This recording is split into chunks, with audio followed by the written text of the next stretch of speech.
আপনি ন্যায়পরায়ণতাকে কখনোই এত হালকাভাবে নিয়েন না, কখনোই না। আপনি মনে করছেন না আমি তো ন্যায়পরায়ণ, আপনি আপনার স্ত্রীর সাথে ন্যায়পরায়ণ কিনা এই বিচারে কিয়ামতের মাঠে ফেসে যাবেন। বাদ দিলাম রাষ্ট্রের কথা, দোকানপাটের কথা, আপনার স্ত্রীর ন্যায্য পাওনা আপনি বুঝিয়ে দিয়েছেন কিনা সঠিকভাবে, এই বিচারে কিয়ামতের মাঠে ফেসে যাবেন। আপনি জানেন বড় বড় আলেম ওলামারা বিবাহ অনেকেই করেননি। কেন করেনি?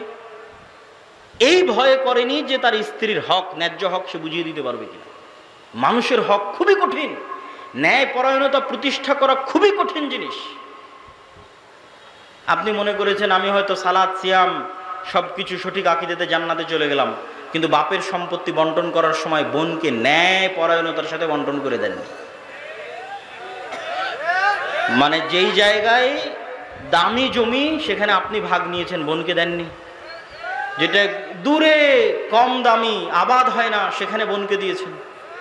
তাহলে এই জমি বন্টনে কি আপনি ন্যায়পরায়ণতা করেছেন? করেননি। তাহলে আপনার মতো দুর্নীতিবাজ চোরকে আল্লাহ রাষ্ট্র ক্ষমতা দিবে আল্লাহর দয়ায়? অসম্ভব। আল্লাহর দয়ায় রাষ্ট্র ক্ষমতা পাবেন না। জোর করে মারামারি করে রাষ্ট্র ক্ষমতা সেটা ভিন্ন জিনিস। আমরা আলোচনা করছি ইসলাম রাষ্ট্র ক্ষমতায় যাবে কার দয়ায়? আল্লাহর দয়ায়। তো আল্লাহর দয়ায় ইসলাম যদি রাষ্ট্র ক্ষমতা যায়, তো মুসলমানদেরকে কি হতে হবে? মুখে বলতে হবে সত্য, কাজে হতে হবে ন্যায়পরায়ণ। পরিবারে, সমাজে, প্রতিষ্ঠানে, রাষ্ট্রে। এমনি দেশ চেঞ্জ হয়ে যাবে। একদিনে দেশ পরিবর্তন হওয়া সম্ভব, একদিনে। যারা রাষ্ট্র ক্ষমতায় আসে এরা অল্প সময়ের জন্য আসে, আর স্থায়ী থাকে কারা? ওই যে পুলিশ হাসিনার আমলে ছিল এখনো আছে, যে আর্মি হাসিনার আমলে ছিল সে এখনো আছে, সচিবালয়ে যে সচিব ডিসি ওসি হাসিনার আমলে ছিল বদলি হতে পারে, কিন্তু ওরাই আছে। এরা হচ্ছে রিটায়ার্ড না হওয়া পর্যন্ত এরা থাকবে। তাহলে আসল ক্ষমতা কাদের হাতে? ওদের হাতে না, আসল ক্ষমতা ওদের হাতে। তাহলে এই যে ওসি ডিসি এসপি সচিব, এদের যদি ন্যূনতম মেরুদণ্ড সোজা হয় আর বলে যে আমরা অন্যায় করব না এবং সত্য বলবো, তো ক্ষমতায় যেই আসুক দেশ ভালো চলবে না মন্দ চলবে? ভালো চলবে। কিন্তু তাদের সেই শক্ত মেরুদণ্ড নাই। আমরা ওই শক্ত মেরুদণ্ডওয়ালা প্রজন্ম তৈরি করতে পারিনি। সবাই টাকার কাছে বিক্রি, অর্থের কাছে বিক্রি, অথচ তারা সবাই দাবি করে সে অনেক বড় হাজি, অনেক বড় নামাজি, অনেক বড় দানবীর, বড় বড় জালসার প্রধান অতিথি, বড় বড় জালসার বিশেষ অতিথি। এগুলো ইসলাম নয়। আপনাকে সত্যবাদী এবং ন্যায়পরায়ণ হতে হবে যদি আপনি মুসলমানদের সম্মান রক্ষা করতে চান, ইসলামের সম্মান রক্ষা করতে চান। আর সত্যবাদিতা এবং ন্যায়পরায়ণতার উপর এতটা গুরুত্ব আমি কেন দিচ্ছি এখনকার ইদানিং বক্তব্যে, এত সমালোচনার পরেও? ওয়াতাম্মাত কালিমাতু রাব্বিকা সিদকাও ওয়া আদলা। আল্লাহ সুবহানাহু ওয়া তাআলা কোরআন মাজিদে বলেন, আপনার প্রতিপালক আল্লাহ সুবহানাহু তাআলার সকল আদেশ সমাপ্ত হয়েছে সত্যবাদিতার উপরে, ন্যায়পরায়ণতার উপরে। মানে আল্লাহ যত আদেশ মানুষকে দিয়েছে প্রত্যেকটা আদেশ সত্য, প্রত্যেকটা আদেশ ন্যায়। একটা আদেশ শোনেন, আল্লাহ আদেশ দিয়েছে কি? তোমরা আল্লাহর ইবাদত করবা, শিরক করবা না। তো এবার কালেমা কি? লা ইলাহা ইল্লাল্লাহ। আল্লাহ ব্যতীত ইবাদতের যোগ্য কোনো সত্য মাবুদ নাই। মানে আল্লাহ ব্যতীত যে মাবুদগুলোর ইবাদত করা হয় এদের মধ্যে দুইটা গুণ আছে। এক, ওরা মিথ্যা, আর দুই, ওরা ইবাদতের অযোগ্য। তো যেটা ইবাদতের অযোগ্য ওটাই অন্যায়পরায়ণতা, ওটাই জুলম, আর ওটাই মিথ্যা। আর সত্য কোনটা? একমাত্র সত্যকে আল্লাহ। আর একমাত্র ইবাদতের যোগ্য ন্যায় কোনটা? আল্লাহর। রাসূলুল্লাহ সাল্লাল্লাহু আলাইহি ওয়াসাল্লাম বলছেন, তোমরা কি জানো আল্লাহর হক মানুষের উপরে কি, আর মানুষের হক আল্লাহর উপরে কি? তো আল্লাহর হক মানুষের উপর হচ্ছে যে মানুষ ন্যায়পরায়ণ হবে আল্লাহর সাথে, যে ইবাদত আল্লাহ ব্যতীত অন্য কারো করবে না। এটা আল্লাহর সাথে ন্যায়পরায়ণতা, এটা আল্লাহর সাথে সত্যবাদিতা। এরকম করে ধরে ধরে ইসলামের প্রত্যেকটা হুকুমের মধ্যে সত্য আছে, ন্যায় আছে। সম্মানিত উপস্থিতি, তো আপনাকে আগে বুঝতে হবে যে ইসলামী রাষ্ট্র ব্যবস্থা মানে কি। ইসলামী রাষ্ট্র ব্যবস্থায় আপনার কি উপকার আছে, আপনার কি কল্যাণ আছে।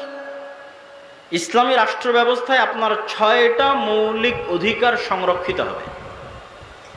5টা মৌলিক অধিকার দিয়েছে জাতিসংঘ, আর ইসলাম দিয়েছে 6টা মৌলিক অধিকার। অন্ন, বস্ত্র, শিক্ষা, স্বাস্থ্য, বাসস্থান, এগুলোর কথা তো আমরা জানি। তার সাথে ইসলাম আরো একটি যুক্ত করেছে, হচ্ছে সম্মান। আপনার সম্মান রক্ষা করা হবে ইসলামী রাষ্ট্রের দায়িত্ব। মানুষ যেন আপনার মানহানি করতে না পারে। ইসলামী রাষ্ট্র হয় কল্যাণমূলক রাষ্ট্র ব্যবস্থা। কল্যাণমূলক রাষ্ট্র ব্যবস্থায় সকল কিছুর জিম্মেদারি রাষ্ট্রের উপর। একজন মানুষ যদি না খেয়ে থাকে তাও দায়ী রাষ্ট্র। একজন মানুষের যদি ঘর না থাকে বসবাস করার জন্য, দায়ী রাষ্ট্র। একজন মানুষের যদি গায়ে কাপড় না থাকে, দায়ী রাষ্ট্র। এই জিম্মেদারি নেওয়া হচ্ছে ইসলামী রাষ্ট্র। সম্মানিত উপস্থিতি, তাহলে এই ধরনের ইসলামী রাষ্ট্র প্রতিষ্ঠার জন্য আমরা কি করতে পারি? আমরা কি তাহলে ভোটের রাজনীতিতে অংশগ্রহণের মাধ্যমে ইসলামী রাষ্ট্র প্রতিষ্ঠা করব? কেউ কেউ বলতে পারে হ্যাঁ, আমি তাদের সাথে দ্বিমত করছি বা তার বিরোধিতা করছি, এটা নয়। আমি যুক্তির আলোকে আপনাকে পরামর্শ দিতে চাই যে আমাদের করণীয় কি, করা উচিত কি। 1 নাম্বার করণীয়, এই রকম পরিস্থিতিতে, যেই পরিস্থিতিতে আমরা আছি, দাওয়াতি কাজ। আপনি বলবেন, আপনাদের কথা শুরু হলেই বলেন দাওয়াতি কাজ। আর কত দাওয়াতি কাজ?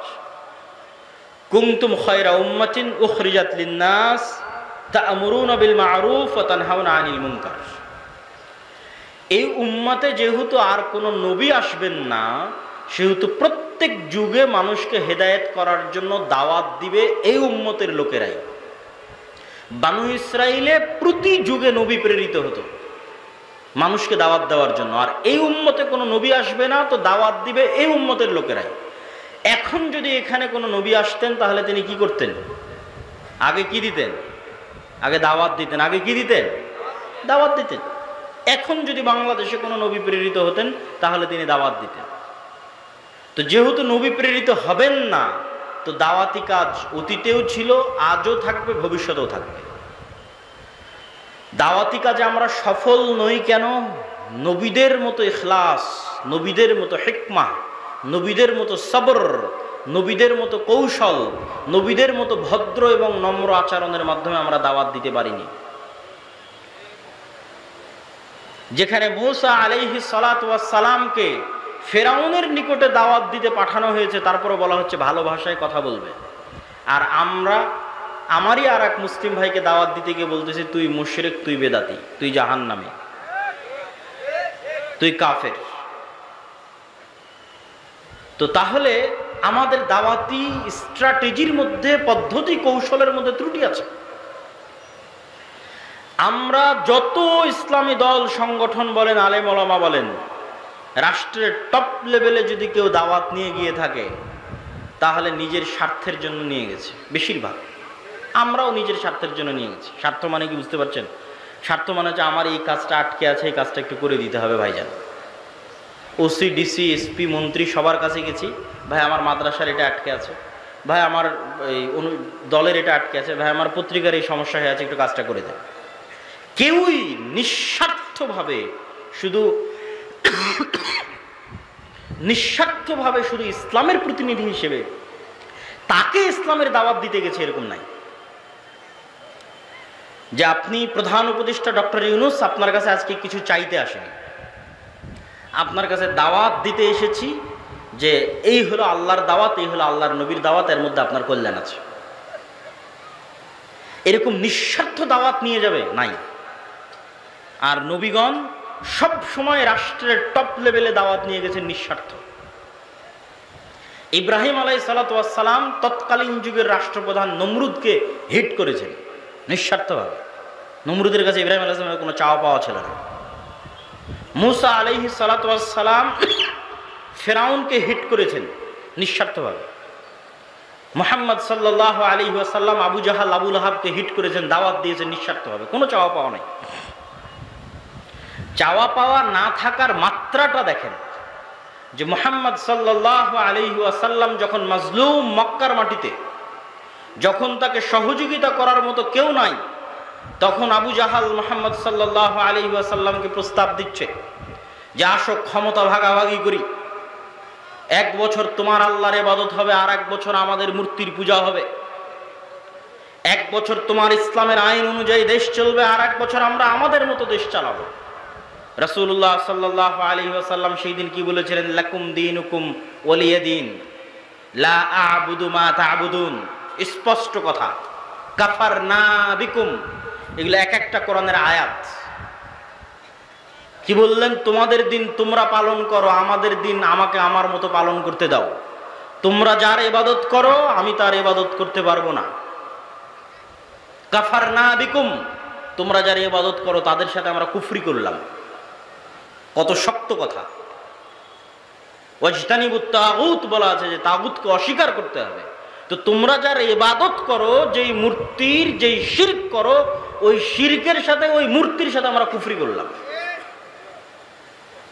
কাফারনা, অস্বীকার করলাম। আপোষের তো কোনো প্রশ্নই আসে না। এরকম নিঃস্বার্থ দাওয়াত আলেম ওলামাগণ, ইসলামী দল, ইসলামী সংগঠন নিঃস্বার্থভাবে নিয়ে যাবে, এটা হয়ে ওঠেনি। তাহলে এক নম্বর হচ্ছে ব্যাপক দাওয়াতি কাজ করতে হবে, কিন্তু নিঃস্বার্থভাবে, ইখলাসের সাথে, ভালো ব্যবহারের সাথে, সবরের সাথে। 900 বছর দাওয়াত দিয়েছে নূহ আলাইহিস সালাতু ওয়াস সালাম। আমরা 16 বছরই ক্লান্ত হয়ে গেছি। দাওয়াত দিতে হবে। 2 নম্বর কাজ কি? 2 নম্বর কাজ হচ্ছে সমাজ এবং দেশের মানুষের সাথে সম্পৃক্ত থাকতে হবে। আজকে আলেম ওলামা, মসজিদ মাদ্রাসা, সমাজ বিচ্ছিন্ন, ডিসকানেক্টেড ফ্রম দ্য সোসাইটি। সমাজের সাথে তাদের কোনো কানেকশন নাই। আমাদের কাজ কি? আমরা ঘরে বসে বই লিখব, গবেষণা করব, ক্যামেরার সামনে একটা ভিডিও রেকর্ড করব, অনলাইনে কোর্স পরিচালনা করব, বিশ্ববিদ্যালয় মাদ্রাসায় টিচারি করব। সমাজ আর দেশ জান্নাতে গেল কি জাহান্নামে গেল দেখে লাভ নাই। অথচ আমাদের নবী মুহাম্মদ সাল্লাল্লাহু আলাইহি ওয়াসাল্লাম না বই লেখা জানতেন, না বই পড়া জানতেন। তাহলে আমার নবী গবেষকও ছিলেন না, আমার নবী লেখকও ছিলেন না, আর আমার নবী পিএইচডি ডিগ্রিধারীও ছিলেন না, আর আমার নবী কোনো বিশ্ববিদ্যালয় মাদ্রাসায় চাকরিও করতেন না। তাহলে তিনি আল্লাহর কাছ থেকে জ্ঞান নিয়ে, মানে কোরআন শিখে 5 ওয়াক্ত সালাত আদায় বাদে বাকি সময় মানুষের পিছনে দিতেন। কার বাড়িতে কে মরলো, কার মেয়ের বিয়ে, তো কে কষ্টে আছে, কার বাড়িতে খাবার নাই, কে ঋণগ্রস্ত আছে, মানুষের দুঃখ কষ্টের ভাগিদার এবং ভাগবাটোয়ারার অংশীদার ছিলেন। মদিনা এবং মক্কায় বসবাসরত কোনো মানুষ মনে করবে যে আজকে সে বিপদগ্রস্ত আছে আর তার পাশে দাঁড়ানোর মতো মুহাম্মদ সাল্লাল্লাহু আলাইহি ওয়াসাল্লাম নাই, এটা অসম্ভব। তিনি সমাজের মানুষের সাথে ফুললি কানেক্টেড ছিলেন। আপনি সমাজ বিচ্ছিন্ন হয়ে কখনোই ইসলাম প্রতিষ্ঠা করতে পারবেন না। আর ইসলাম 4 দেওয়ালের মধ্যে, মসজিদের 4 দেওয়ালের মধ্যে সীমাবদ্ধ থাকার জিনিসও নয়। ইসলামকে রিপ্রেজেন্ট করতে হবে। আপনাকে ইসলামের প্রতিনিধি হিসেবে সমাজের মানুষের সাথে কানেক্টেড হতে হবে, যে ইসলাম কত সুন্দর, এই মানুষের সাথে উঠা বসা করে দেখো কত সুন্দর। এই ইসলামের প্রতিনিধি, এর সাথে কথা বলে দেখো ইসলাম কত সুন্দর। আজকে আফগানিস্তানে যারা ক্ষমতায় এসেছে তাদের আকীদা নিয়ে সমালোচনা হতে পারে, তাদের বিশ্বাস নিয়ে ফতোয়া ফারায়েজ মাসলা মাসাইল নিয়ে মতভেদ থাকতে পারে, কিন্তু 2টা পয়েন্টে কোনো আফগানিও দ্বিমত করবে না যে তারা সত্যবাদী, ন্যায়পরায়ণ। কোথাও 1টা টাকা দুর্নীতি হবে, এটি তাদের দ্বারা বরদাস্ত করা সম্ভব নয়। তো তারা এই জায়গায় এসেছে কিভাবে? সমাজের মানুষের সাথে সম্পৃক্ত থেকে, সমাজের মানুষের দুঃখ কষ্টের অনুভূতির অংশীদার হয়ে, সমাজের মানুষের দায়িত্ব নিয়ে। যখন রাশিয়ার সাথে যুদ্ধের পর গোটা আফগানিস্তানে গৃহযুদ্ধ, কোনো ল অ্যান্ড অর্ডার নাই, যেমন আমাদের দেশে 3 দিন কোনো সরকার ছিল না, এরকম ল অ্যান্ড অর্ডার বিহীন অবস্থায় খুন, চুরি, রাহাজানি, ধর্ষণ একাকার। তখন এক মাদ্রাসার ছাত্ররা বের হয়ে এক জায়গায় ধর্ষকের শাস্তি প্রকাশ্যে বাস্তবায়ন করে দিয়েছে। তখন মানুষজন কি দেখলো? যে এরা তো ন্যায়পরায়ণতা প্রতিষ্ঠা করতে জানে, এদের কাছেই তো আমাদের জানমাল নিরাপদ, আমাদের ধন সম্পদ নিরাপদ, আমাদের পরিবার পরিজন নিরাপদ। আমরা কি চাই? নিরাপত্তা চাই, শান্তি চাই। তো ওই নিরাপত্তা, ওই শান্তির গ্যারেন্টি বাংলাদেশে বসবাসরত ইসলামের যারা রিপ্রেজেন্টার, ইসলামকে যারা প্রতিনিধিত্ব করে তারা দিতে পেরেছে কিনা, তারা তাদের ন্যায়পরায়ণতা সত্যবাদিতা দিয়ে সেটা ফুটে তুলে ধরতে পেরেছে কিনা। অতএব আপনাদেরকে সমাজের সাথে কানেক্টেড থাকতে হবে। তাহলে 1 নাম্বার বললাম ব্যাপক দাওয়াতি কাজ করতে হবে, 2 নাম্বার বললাম সমাজের সাথে সম্পৃক্ত থাকতে হবে, 3 নাম্বার শক্তিশালী প্রতিষ্ঠান তৈরি করতে হবে। এবার আসবে আপনাদের গণতান্ত্রিক রাজনীতির উত্তর। শক্তিশালী প্রতিষ্ঠান মানে কি? ইউরোপ, আমেরিকা এবং ইংল্যান্ডে গণতন্ত্র কেন টেকসই? ইংল্যান্ড এবং আমেরিকাতে প্রতিষ্ঠানগুলো পাওয়ারফুল, এই জন্য টেকসই। প্রতিষ্ঠান পাওয়ারফুল মানে পুলিশ বাহিনী স্বাধীন স্বতন্ত্র, বিচার বিভাগ স্বাধীন স্বতন্ত্র। ক্ষমতায় বাইডেন কি ট্রাম্প সেটা বিষয় নয়, পুলিশ তার মতো ফাংশন করে, বিচার বিভাগ তার মতো ফাংশন করে। কিন্তু আমাদের ভারত, পাকিস্তান, বাংলাদেশের প্রবণতা হচ্ছে যেই ক্ষমতায় আসে সে পুলিশ, আর্মি, বিচার বিভাগ সবগুলোকে নিজের পকেটের মধ্যে ঢুকিয়ে ফেলে। ফলত এখানে রাষ্ট্র প্রতিষ্ঠান দুর্বল হয়ে যায়, ফাংশন করে না। তো শক্তিশালী প্রতিষ্ঠান মুসলমানদের নাই। কোটি কোটি ভোটার আছে, কিন্তু এই কোটি কোটি ভোটারের প্রতিনিধিত্বকারী শক্তিশালী প্রতিষ্ঠান নাই। আপনি শক্তিশালী প্রতিষ্ঠানের, বেসরকারি শক্তিশালী প্রতিষ্ঠানের 2-1টা উদাহরণ নেন।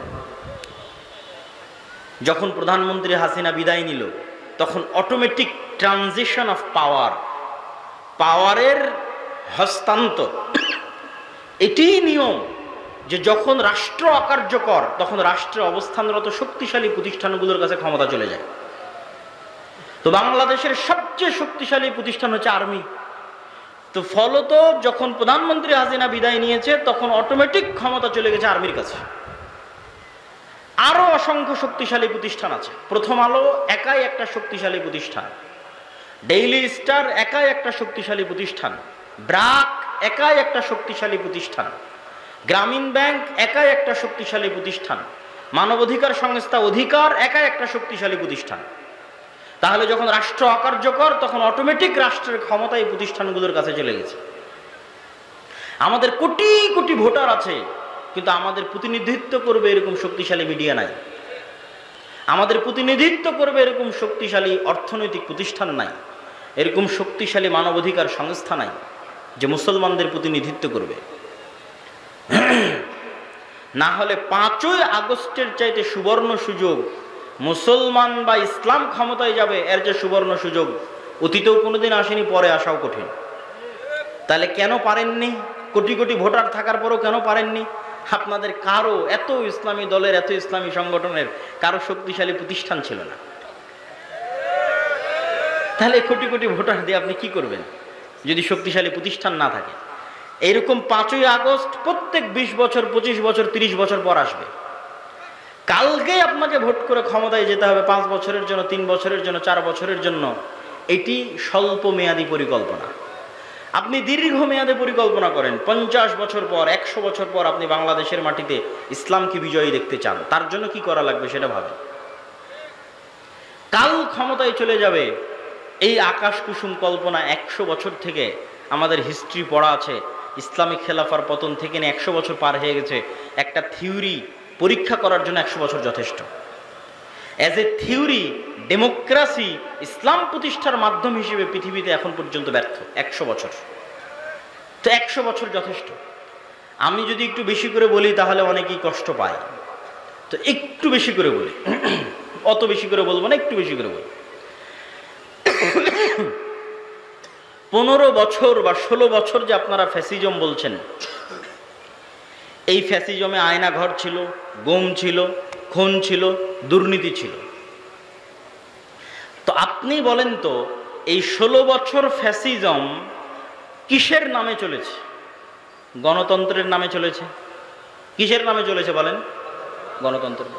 এই 16 বছর ফ্যাসিজম সেকুলারিজম, ধর্মনিরপেক্ষতাবাদের নামে চলেছে না অন্য কোনো নামে চলেছে?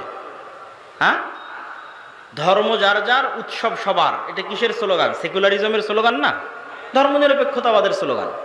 তাহলে ধর্মনিরপেক্ষতাবাদের নামে চলেছে। সেকুলারিজমের নামে চলেছে, লিবারালিজমের নামে চলেছে। তাহলে আপনাকে এই জিনিসটা বুঝতে হবে। এটা বললে বক্তব্য অনেক ভারী হয়ে যায়। আপনাকে এই জিনিসটা বুঝতে হবে যে গত 16 বছর আয়নাঘর গণতন্ত্র আর ধর্মনিরপেক্ষতাবাদ বানিয়েছে। গত 16 বছর গুম খুন গণতন্ত্র করেছে। গত 16 বছর গুম খুন সেকুলারিজম করেছে। সেকুলার সিস্টেম ডেমোক্রেটিক সিস্টেম করেছে, কোনো ব্যক্তি করেনি। ওই সিস্টেম এখনো আছে। ওই সিস্টেম এরকম আবারও জালেম তৈরি করবে, আবারও এরকম স্বৈরাচার তৈরি করবে। আজ থেকে কারো হায়াত যদি 30 বছর আল্লাহ বাড়িয়ে দেয়, আর আমারও হায়াত যদি আল্লাহ বাড়িয়ে দেয়, তো 30 বছর পর স্মরণ করবেন, বলেছিলাম এই সিস্টেম আবারও জালেম তৈরি করবে। কেন? এটা হচ্ছে পাশ্চাত্য বিশ্বের সুবিধা, যে আমাদের সিস্টেম টিকে থাক, সবার রাগ নির্দিষ্ট ব্যক্তির উপর উঠুক। তো সবার রাগ নির্দিষ্ট ব্যক্তির উপর উঠে গেছে, নির্দিষ্ট ব্যক্তি পালিয়ে গেছে, সবাই ঠান্ডা হয়ে গেছে, কিন্তু সিস্টেম কিন্তু টিকে গেছে। তাহলে আপনাকে বুঝতে হবে যে এই যে বৈষম্য বিরোধী ছাত্র আন্দোলনে যদি 1700 নিহত হয়ে থাকে, তাহলে 1700 জনকে হত্যা করেছে কে বলেন তো? একটু জোরে বলেন দেখি, কে?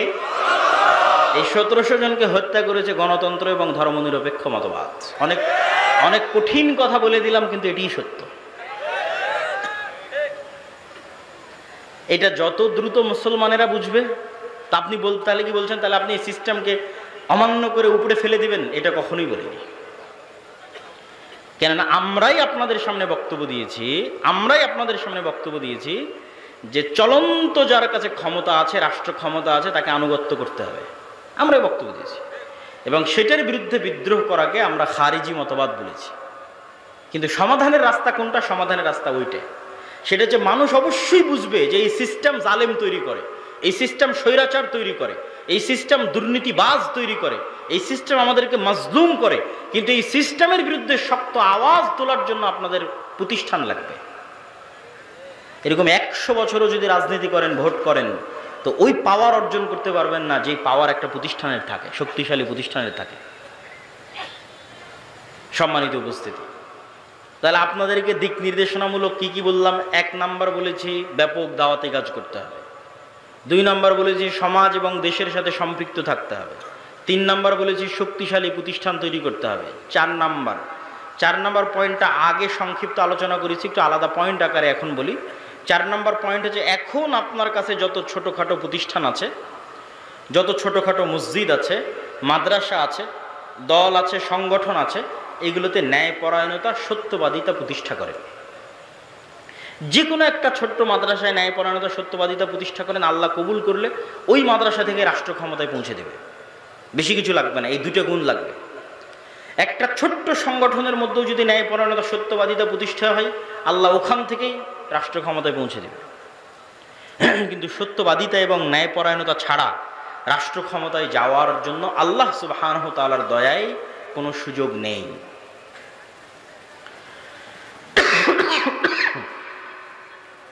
সম্মানিত উপস্থিতি, তাহলে আমরা আমাদের আলোচনার শেষের দিকে চলে আসি যে এই পরিবর্তিত পরিস্থিতিতে স্কুল, কলেজ, বিশ্ববিদ্যালয় সহ দেশব্যাপী যে দাওয়াতি কাজের পরিবেশ তৈরি হয়েছে, এই দাওয়াতি কাজের পরিবেশকে আল্লাহর পক্ষ থেকে নিয়ামত মনে করতে হবে, আল্লাহর পক্ষ থেকে দয়া মনে করতে হবে। আর এই ধরনের জালসা সম্মেলন কেন্দ্রিক দাওয়াতি কাজ থেকেও একটু বের হওয়ার চেষ্টা করতে হবে। জালসা সম্মেলন ভালো, কিন্তু জ্ঞান কেন্দ্রিক দাওয়াতি কাজ হচ্ছে টেকসই। আমার বহু বক্তব্যে আপনারা শুনেছেন, আমি বলেছি যদি জালসা করে জ্ঞান পৌঁছানো বেশি ভালো হতো, তাহলে ব্রাক শুধু জালসাই করে বেড়াতো, আর খ্রিস্টান মিশনারিরা শুধু জালসাই করত। তারা জালসা করে না, ছোট ছোট শিক্ষা প্রতিষ্ঠান তৈরি করে, জ্ঞানের যে রাস্তাগুলো, সিলেবাস কারিকুলামের যে রাস্তাগুলো, সেগুলোতে তারা অগ্রগামী, তারা সেগুলোর অন্তর্ভুক্ত হয়ে আছে।